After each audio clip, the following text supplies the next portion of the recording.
জাল উত্তরাধিকার সার্টিফিকেট দেখিয়ে জমি লুট, চাঞ্চল্যকর অভিযোগ বারাসাতে। আত্মীয়দের বিরুদ্ধে পুলিশের নালিশ দুই ভাইয়ের।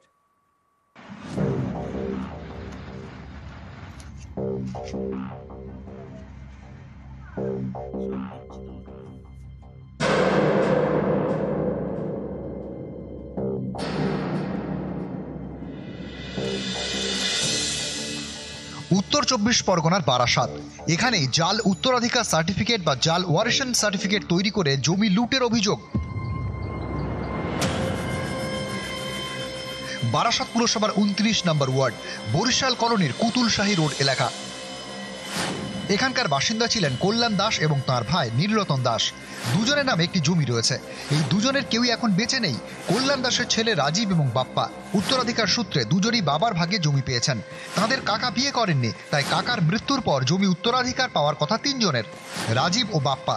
আর তাঁদের পিসির অভিযোগ, জাল উত্তরাধিকার সার্টিফিকেট তৈরি করে গোটা জমি হাতিয়ে নিয়েছেন পিসি। অভিযোগ জানিয়ে কাউন্সিলরের দ্বারস্থ দুই ভাই। কাউন্সিলরের দাবি, তিনি কোনো উত্তরাধিকার সার্টিফিকেটে সই করেননি। বারাসাত থানায় অভিযোগ দায়ের। আমার সেজ কাকা তার যে ওয়ারিশন সার্টিফিকেট, ওয়ারিশনে আমরা দুই ভাই আসব, সেটা আমার মেজ কাকা আমার পিসিরা সে তাতে করিনি। 29 নম্বর ওয়ার্ডে কিছু দালাল চক্রের মারফতে 15-20 হাজার টাকা দিয়ে ওয়ারিশন সার্টিফিকেট বানিয়েছে, যেটা সুমিত তালুকদারের প্যাডেই ওরা বানায়নি।